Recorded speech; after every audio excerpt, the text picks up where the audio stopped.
ఓం గురుభ్యో నమః. మనం శరీరంలోని లంగ్స్ భాగం మనకి తెలిసిందే కదా. ఆ లంగ్స్ని ఇక్కడ గురువుగారి పుస్తకంలో ఏం చెప్తున్నారు అంటే, ఒక గరుత్మంతుడితో రెక్కలతో పోల్చుతారటండి. అంటే ఇన్హేల్ ఎక్సేల్ అంటారు కదా, పీల్చేయగల ఉచ్ఛ్వాస నిశ్వాస, ఈ రెండును ఈ ప్రాణం యొక్క జీవి బతకడానికి ఆధారభూతమైంది ఈ రెండే కదా.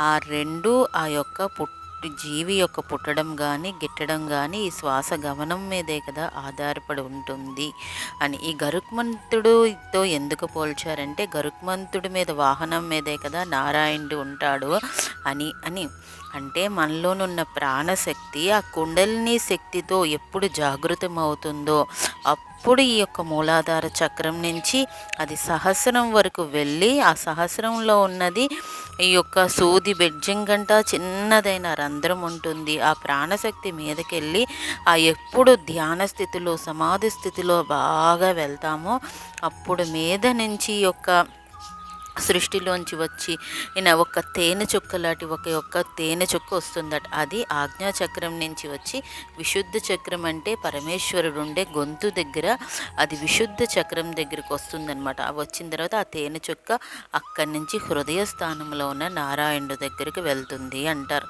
అంటే ఆ నారాయణుడు అప్పుడు మన శరీరంలోని జ్యోతిలాగా వెలుగుతూ ఉంటాడట. ఎప్పుడు ఈ గరుత్మంతుడి మీద ఆ నారాయణుడు అంటే ఈ ఉచ్ఛ్వాస నిశ్వాసల ద్వారా ఆ యొక్క కుండలిని శక్తిని ఎప్పుడు మనం జాగ్రత్తం చేసి సహస్రంలోకి మనం ఎప్పుడు తెలుసుకుంటామో ఆ నారాయణ్ణి మనం చేరుకోగలుగుతాము అంటారనమాట.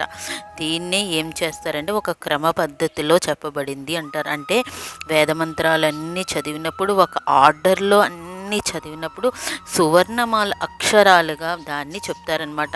దాన్నే ఛాందోగాత్ర అంటే మహాభారతంలో అక్షర స్వరూపంలో ఉన్నది రాయబడింది అంటారు. దీన్ని ఎందుకు అంటే భగవంతుడు మన నిద్రావస్థలో ఉన్న దాన్ని లేపుతాడు అని.